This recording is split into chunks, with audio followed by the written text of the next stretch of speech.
to introduce our young artist behind this incredible exhibition, Poppy DC. Let's welcome her on stage.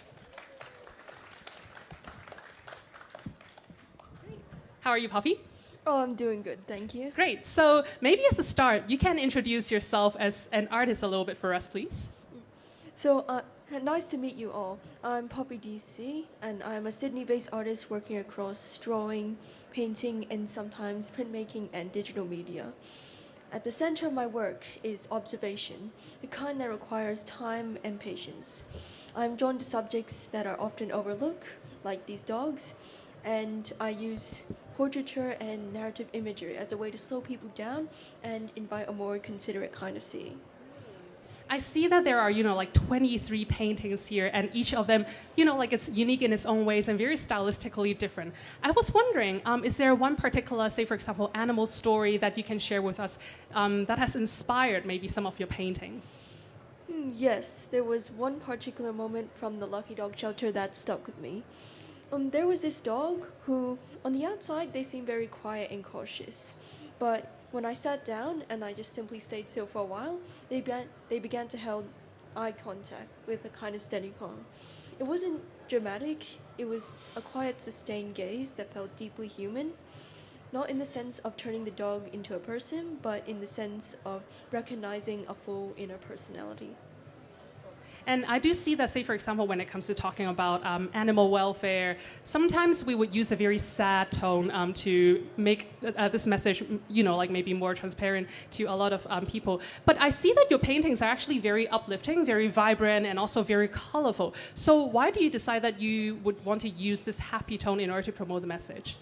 I think that sadness becomes a default reading if we portray the subjects as passive or powerless. So I use different technical and compositional choices in order to present the dogs as present and self-possessed, such as using mark making to indicate vitality, and to use colors as a way to refuse a single narrative and bring out more bold, positive tones.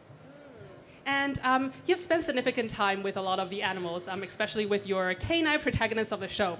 How did your personal interactions with these rescue animals change your own understanding of empathy and maybe change? I think that spending time with the rescue dogs has reshaped my understanding of empathy to be something more disciplined. In a shelter environment, you learn quickly that trust cannot be demanded, but it must be earned through compassion, consistency, and respect for boundaries. And speaking a little bit about your education background, I understand that you are still studying. How has your art learning experience encouraged you to use your art for a social cause? As a student from Kampala, it has enriched my artistic skill and has been a mix of technical growth and deeper understanding. On one level, it's about building a foundation, observation, composition, and the discipline to constantly making work.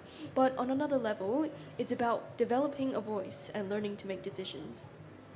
Very wonderful. And if I may ask you, how do you feel that your time in, say, for example, your art rooms there at school and the mentorship of your teachers encourage you to, use your art for a social cause? And also, if you look towards your future, do you see yourself continuing maybe practicing art in the future?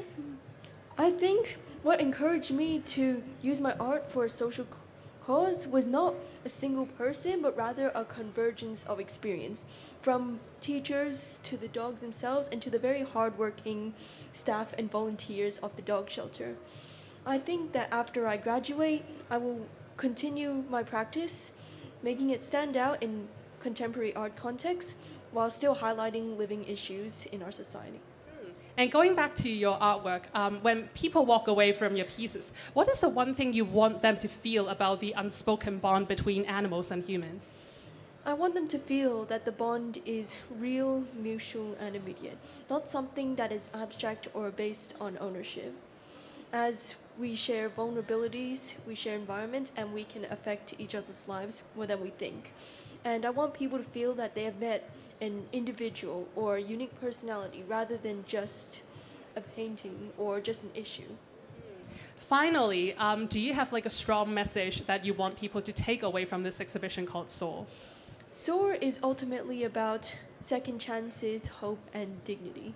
And to recognize that these dogs are not defined by their experiences, but by their individuality, their memories, their sensitivity, and their resilience. If there is one final message that I would like to leave about SOAR, is that compassion is not a soft idea, but rather an active choice with real consequences. Wonderful. Well, thank you so much for this sharing, Poppy. Thank you and so let's much, give a too. round of applause to our wonderful artist. So I wanted to thank every one of you here for coming to the exhibition and this event. And do please check out a lot of these beautiful 23 paintings, which will be on display today. And I do hope you will enjoy the rest of your time at this exhibition and also at Art Basel.